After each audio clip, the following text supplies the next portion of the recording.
pada pertemuan sebelumnya kita membahas tentang apa? Ya benar, pada pertemuan sebelumnya kita membahas tentang sujud tilawah. Oke, sekarang apakah ada yang tahu apa itu sujud tilawah?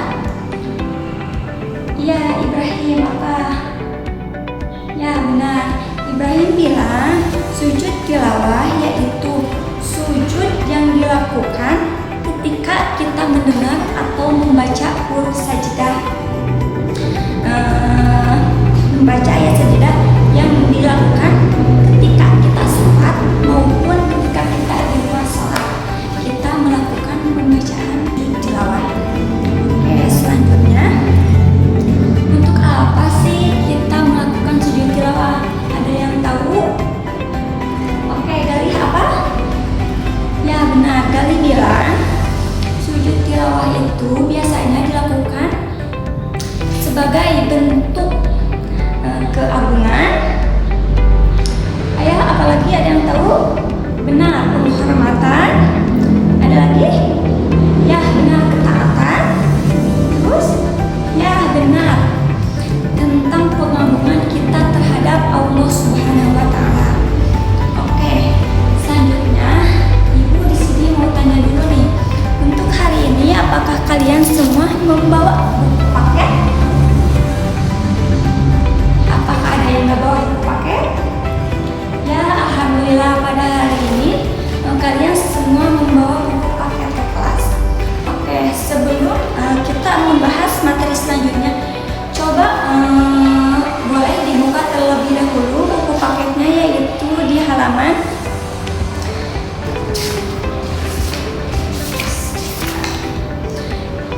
halaman 71. Oke, sudah semuanya dibuka? Oke, sekarang di pembelajaran kali ini di halaman 71, yaitu kita akan membahas tentang sujud sahwi. Apakah di sini ada yang tahu apa itu sujud sahwi? Oke, sebelum melanjutkan, di sini coba lihat ya.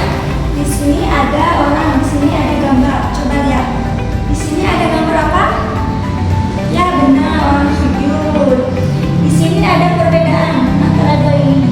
Yang pertama yaitu di sini ada yang melakukan sujud di atas puing-puing rumah, dan di sini ada yang melakukan sujud di atas sejadah. Oke, di sini ya kita akan membahas tentang sujud sahwi. Apakah sebelumnya pernah ada yang mendengar apa itu sujud sahwi? Oke, sujud sahwi yaitu pernahkah kalian mengalami lupa atau ragu-ragu dalam pelaksanaan sholat? Contohnya kalian lupa atau ragu-ragu dalam jumlah rakaat sholat, gerakan sholat, ataupun bacaan sholat. Kamu pernah, Rizky? Oke, apa yang kamu lakukan ketika kamu lupa atau ragu-ragu dalam pelaksanaan sholat? Ya benar, yaitu harus melakukan sujud sahwi. Jadi sujud sahwi itu dilakukan ketika kita ragu-ragu dalam pelaksanaan rakaat sholat ataupun bacaan sholat, terus adapun yang lainnya. Tapi misalnya contohnya seperti ini. Ketika kita melaksanakan sholat isya, ada yang tahu sholat isya berapa jumlahnya? Berapa rakaatnya? Ya benar, dalam sholat isya itu terdapat 4 rakaat. Misalnya seperti ini, kita melaksanakan sholat fardu isya, kita baru melaksanakan 3 rakaat. Di dalam setelah melaksanakan 3 rakaat itu, kita ragu-ragu apakah kita selanjutnya itu akan melaksanakan rakaat ketiga ataupun rakaat keempat. Nah, itu termasuk sudah ke dalam ragu-ragu. Berarti ketika kalian ragu-ragu seperti itu, kalian harus bisa melakukan sujud sahwi. Adapun ya, di sini kalian tidak perlu khawatir karena di dalam agama Islam menganjurkan untuk melakukan sujud sahwi dalam lisan Arab. Adapun dalam bahasa Arab, sahwi menurut bahasa artinya lalai atau lupa. Jadi itu dalam bahasa, dan menurut bahasa artinya lalai atau lupa, yaitu karena kita ragu-ragu itu lalai lupa, mungkin kita bisa melakukan sujud sahwi. Adapun menurut istilahnya itu, sujud sahwi adalah sujud yang dilakukan karena lupa, ragu-ragu pada bilangan rakaat sholat. Selanjutnya di sini juga ada pun untuk hukum bacaan pelaksanaan sujud sahwi itu adalah sunnah anak-anak, di mana sunnah itu adalah jika kita melakukannya maka kita akan mendapatkan pahala. Jikapun kita tidak melakukannya maka kita tidak akan mendapatkan dosa.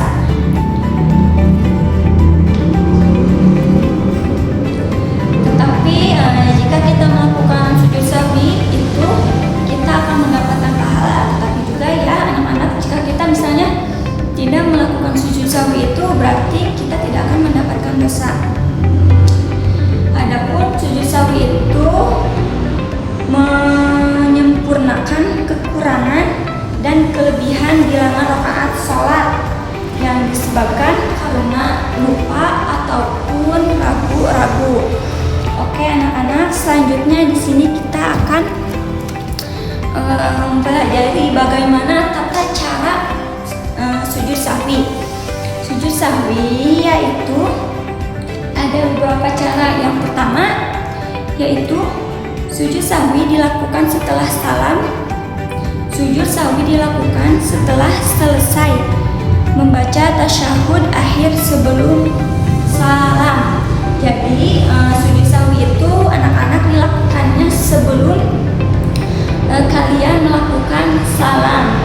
Jadi mungkin dilakukan itu setelah tahiyat akhir sebelum kalian melaksanakan salam. Yang kedua yaitu ketika sujud hendaknya kalian membaca bacaan sujud sahwi, yang mana pembacaan sujud sahwi yaitu seperti subhanallah la yanamu wa la yashku. Contohnya subhana mala yanamu wa la yashku.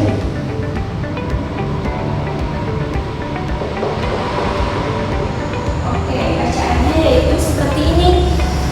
Subhana la yanamu wa la yashku, yang artinya Maha suci Allah yang tidak pernah tidur dan tidak pula lupa. Itu untuk bacaan sujud sahwi. Adapun yang selanjutnya yaitu tata cara pelaksanaan sujud sahwi, yaitu sujud sahwi dilakukan sebanyak 2 kali, tetapi dipisahkan dengan duduk antara 2 sujud. Bacaan duduk yang pertama yaitu bacaan antara di antara 2 sujud. Yang kedua yaitu bacaan sujud sahwi. Contohnya seperti misalnya sujud yang pertama kita membaca bacaan sujud ketika kita sholat. Contohnya seperti bacaan subhana rabbiyal a'la wa bihamdihi. Lalu untuk sujud kedua kita membaca subhana man la yanamu wa la yashku. Seperti itu. Dan dilakukan, dan untuk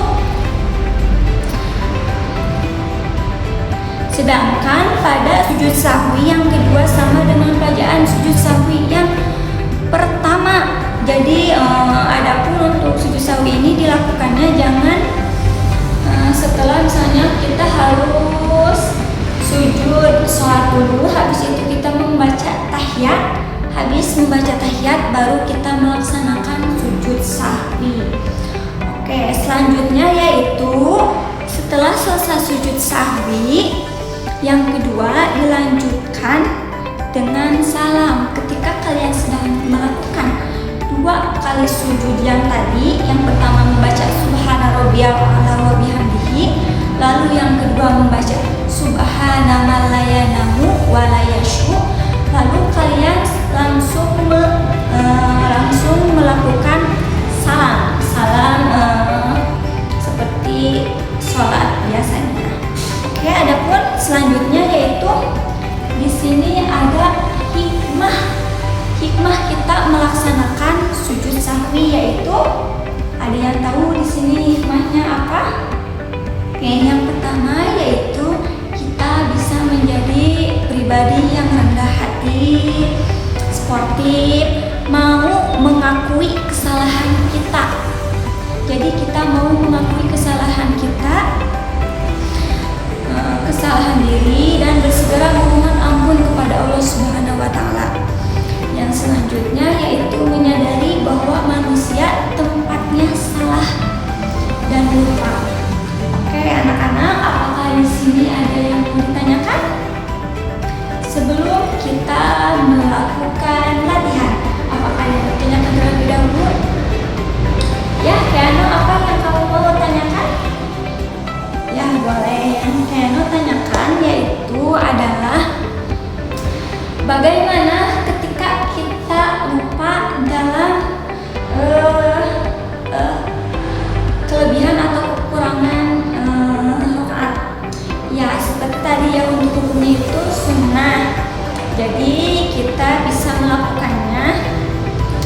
Jika kita melakukannya tidak akan mendapatkan dosa. Jika kita melakukannya kita akan mendapat pahala. Jika tidak, kita tidak akan mendapat dosa, dan itu bisa dilakukannya di akhir. Oke, siap. Oke, selanjutnya sebelum untuk selanjutnya coba